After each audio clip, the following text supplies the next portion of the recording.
Here's a quick recap of all 4 seasons of Stranger Things in just a few minutes. Let's do this. It all starts in 1983 in Hawkins, Indiana. We meet the 4 core children who were actually children back then: Mike, Will, Dustin, and Lucas. Will spends most of season 1 off camera because he's been captured by a Demogorgon and taken to the Upside Down. The Demogorgon is named after the antagonist in their D&D campaign, which is important because we learned everything we need to know about these characters in that initial D&D game. A small, bald child with a tattoo of a number 11 escapes a nearby government facility, which is disguised as an energy company, and shows up at a place called Benny's Burgers. He's super nice, but sadly gets shot in the head by Agent Connie Fraser, who's there looking for 11. 11 uses the Force and escapes again. Sheriff Hopper, who loves coffee, contemplation, and booze, is bullied into helping Joyce because they're old pals. The boys, who are out late in the rain looking for their buddy Will, discover 11 in the woods and take her back to live in Mike's basement like E.T. Will spends a week in the Upside Down, mostly singing The Clash and hiding in his fort, but occasionally communicating with his mother Joyce through the lights, which unfortunately makes her look really crazy to the rest of the town. Even Jonathan, her perverted older son, is concerned about her. Will's body is discovered at the local quarry, but it turns out it's just a Build-A-Bear. Jonathan and Nancy team up because even though he was being creepy, he did get a picture of Barb before she disappeared. They discover the monster and make a final stand at the Byers house when they discover that it's lured by blood. Steve shows up to apologize for both breaking Jonathan's camera and helping Tommy and Carol graffiti slurs of Nancy all over town, but ends up looking awesome twirling a baseball bat. Hopper and Joyce are allowed into the Upside Down to rescue Will, who it turns out is strung up like he's in an alien movie. It all culminates at the local school where the kids have built a sensory deprivation tank, thanks Mr. Clark. The government agents show up at the same time as the Demogorgon, and they all die at the hands of either the monster or 11, even, it seems, Dr. Brenner. The Demogorgon, however, is no match for Lucas's wrist rocket. Just kidding, it's of course 11's psychic powers that save the day. She disintegrates the Demogorgon back into the other dimension, herself along with it. Everyone is sad to see her go, but they all live happily ever after, except for Will, who's puking up slugs from time to time. Until season 2, which takes place in 1984. This is the season that gave us Max and Billy, Dr. Owens, and Bob Newby's superhero. Will thinks he has PTSD, but he's actually a pawn of the Mind Flayer, the new big bad named after a D&D antagonist. He has a lot more to do this season, but is still basically just a plot function, as he becomes possessed by the Mind Flayer, who likes it cold, so they end up strapping him down in a cabin and heating him until the Mind Flayer flees his body. It's an Exorcist reference. What cabin, you say? Hopper has a cabin he inherited deep in the woods where he's been hiding 11, who's alive. She gets lonely in the cabin, so she escapes to go to Chicago to find her mother, Terry Ives, who is catatonic. There, she also finds her lost sister Kali, who was also experimented on at the lab and also has powers. Her powers are kind of like Jason Stryker's. She can cause illusions. Kali is basically Palpatine and tells her that her powers are stronger when bolstered by hate.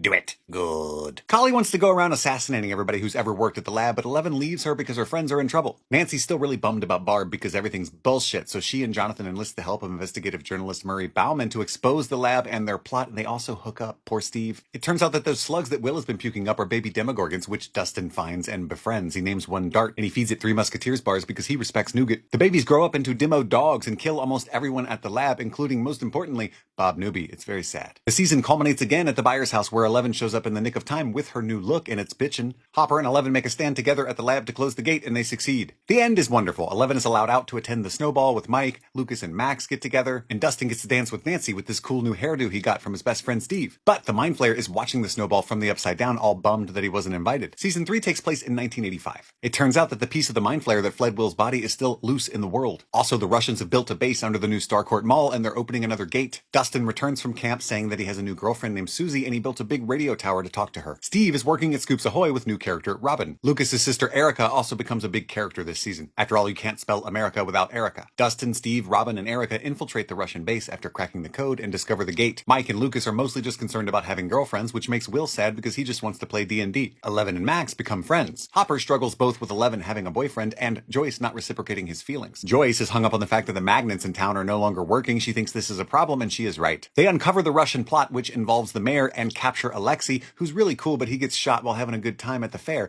and it's very sad. The Mind Flayer, meanwhile, is doing an invasion of the Body Snatchers type thing, which Nancy and Jonathan, mostly Nancy, sleuth up. He becomes the Meat Flayer after melting and conglomerating all the people, and Billy becomes his main foot soldier. Everything comes to a head at the Starcourt Mall, where they have to battle the kaiju while everyone else tries to close the gate down below. There's a delightful scene where Dustin has to enlist the help of Susie, she's real, to get Planck's constant from her by singing Never-Ending Story, juxtaposed with all this craziness with the kaiju and stuff, and only fuddy-duddies don't like this scene because it's wonderful. They close the gate just in time to defeat the Mind Flayer, with Billy regaining control of his own body long enough to help protect 11, sacrificing himself in the process. But sadly, Hopper is incinerated, or so we think. Joyce, Eleven, Jonathan, and Will move to California. It's definitely time to get out of Hawkins, right? Steve and Robin get jobs at the local Family Video, and everyone lives happily ever after. Until 1986, when season 4 begins. This is the darkest, most violent season where it gets all Freddy Krueger and Pennywise, and we meet Vecna, who is, yes, named after another D&D antagonist. This is the season where we meet and say goodbye to Eddie Munson. Eleven is unable to use her powers, and she's having a terrible time in California. Will is mostly painting and pining after Mike. Jonathan is mostly high with his new friend Argyle, and Joyce is having a good time selling encyclopedias. But she gets a mysterious package from Russia. Hopper is alive, but he's been captured, so she enlists the help of Murray Bauman to help rescue him. She's supposed to give $40,000 to a Russian contact in Alaska named Yuri. It turns out her secret contact Enzo is a Russian prison guard named Antonov. Yuri betrays them and rats them all out, even though Hopper made a great escape.